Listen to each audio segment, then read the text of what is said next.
गुवाहाटी से 500 किलोमीटर की दूरी तय करने के बाद इस इलाके में हम पहुंचे हैं और ये इलाका बहुत खास है। लेकिन एक बार पहले तस्वीर देखिए, उसके बाद इलाके की जानकारी दूंगा।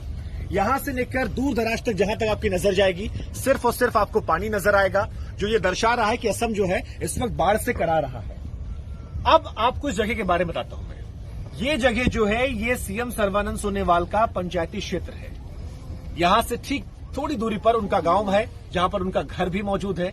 और इस जगह का अब हम आपको हाल दिखाते हैं। अब जरा कैमरा इधर घुमाइए। ये देखिए, ये भीड़ आपको हम दिखा रहे हैं, वो बाढ़ हमने आपको दिखाई है, भीड़ देखिए आप। ये तमाम वो लोग हैं जिनका घर बार जो है वो छिन चुका है, जिनके घरों में पानी जा चुका है और वो यहां पर विस्थापित किए गए हैं। ये बताया जा रहा है कि जो टीन शेड है वो सरकार ने दे दिया है, कुछ इंतजाम इन्होंने खुद कर लिए हैं, कुछ इंतजाम सरकार करती जा रही है। कुछ खाने को सरकार की तरफ से मिलता है, कुछ जो बची कुची कमाई थी उसके जरिए खरीदते जा रहे हैं। लेकिन हैरानी की बात यह है कि असम, जहां पर 70 लाख लोग प्रभावित हैं, उसके बारे में उस तरीके से चर्चा नहीं हो रही जिस तरीके से होनी चाहिए। और इसमें सच्चाई कितनी है जानने के लिए हम यहां पहुंचे, क्योंकि यहां पहुंचकर हमें यह समझना था कि अगर सीएम के क्षेत्र का हाल ये है तो बाकी प्रदेश में हाल क्या होगा, वो बखूबी आप समझ सकते हैं, बखूबी आप जान सकते हैं। यहां पर जब महिलाओं से हमने बात की तो उन्होंने कहा कि यहां पर कोई वॉशरूम मौजूद नहीं। तमाम लोग भी हैं, एक बार पुख्ता करते हैं, यहां पर कोई बाथरूम है? नहीं, कुछ नहीं। तो कैसे नहाते हैं आप लोग? इसी पानी में नहाते हैं। और देखिए, ये सामने एक डब्बा लगा है, ये हमें प्रथम दृष्टया लगा कि शायद ये वॉशरूम है, लेकिन ये केवल एक बॉक्स है, यहां पर कुछ नहीं है। 50 से अधिक महिलाएं रहती हैं, छोटी बच्चियां रहती हैं, जिनके बारे में यहां पर कोई ठौर ठिकाना नहीं है। ये महिलाओं से हमने बात की। डिटेल रिपोर्ट जो है वो टीवी9 भारतवर्ष पर हम आपको देंगे। कल भी लगातार यहां मौजूद रहेंगे और यहां ग्राउंड जीरो से पल पल की अपडेट पहुंचाएंगे।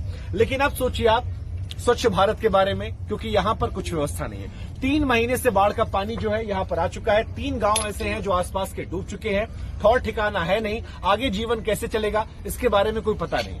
जमा पूंजी जो थी वो सारी आधी बह गई, जो बची है उसके सहारे जीवन चल रहा है। बड़ी भीड़ है, तमाम बच्चे आपको नजर आ रहे होंगे। इनका भविष्य क्या होगा उसके बारे में शायद इस वक्त स्कूल के बारे में बात करना भी शायद बेमानी हो जाएगी, क्योंकि यहां रहने का ठिकाना नहीं है, खाने का ठिकाना नहीं है, पहनने का ठिकाना नहीं है।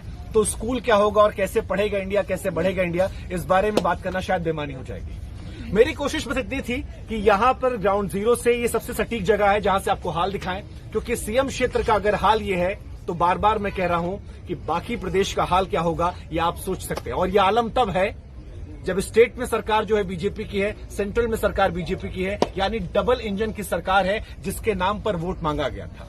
हमारी कोशिश सरकार की उपेक्षा करना नहीं है, सरकार को क्रिटिसाइज करना नहीं है। हमारी कोशिश सिर्फ इतनी है कि सरकार को यह समझना पड़ेगा कि जब आप वादे करते हैं, जब आपको बड़ा मैंडेट मिलता है तो बड़ी जिम्मेदारियां मिलती हैं। और 50 लाख से ऊपर लोग, तकरीबन आंकड़े जो है 70 लाख के आसपास बताए जा रहे हैं, 70 लाख लोगों को बाढ़ ने प्रभावित किया है। 33 में से 30 जिले प्रभावित हैं। इसके अलावा ये कहा जाता है कि 1.25 लाख लोग अपने घरों से ऐसे अलग अलग कैंपों में रह रहे हैं।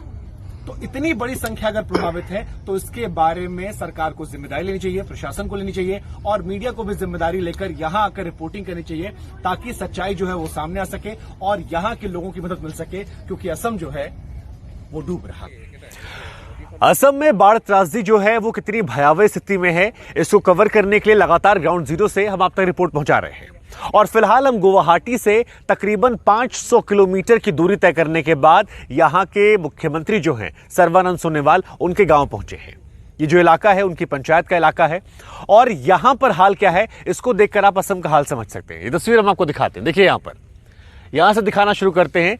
इस तरफ से अगर आपको उस तरफ जाना है तो यहां पर सब कुछ डूब चुका है। आप तस्वीरों में देख सकते होंगे, ये पेड़ जो हैं वो आधे से ज्यादा डूबे हुए नजर आ रहे हैं, यानी बाढ़ का पानी जो है यहां पर बड़ी संख्या में जमा हुआ है, लगातार ये बना हुआ है। और ये रास्ता जो आप देख रहे हैं, आप बीच में देख सकते हैं यहां पर तमाम बांस है, उस तरफ गांव है, यानी इस पार से अगर आपको उस पार जाना है तो आप यहां से उस पार नहीं जा सकते हैं। और ये दर्शा रहा है कि असम जो है इस वक्त किस स्थिति से गुजर रहा है। वहां पर आपको वो जो पॉइंट्स नजर आ रहे हैं, दरअसल वहां पर ब्लॉकेज है, क्योंकि उस पार आप नहीं जा सकते हैं। हालांकि यहां पर मैं आपको दिखाता हूं, इधर देखिए, ये पक्की रोड जरूर बनी हुई है, लेकिन ये रोड जो है ये वहां जाते जाते जो वो ग्रीन घर आपको नजर आ रहा है वहां जाते जाते ब्लॉक हो जाती है। और इस पार से अगर आपको उधर जाना है तो आप नहीं जा सकते हैं, यानी आपको इस पार से उस पार जाने के लिए इस नाव का सहारा लेना होगा।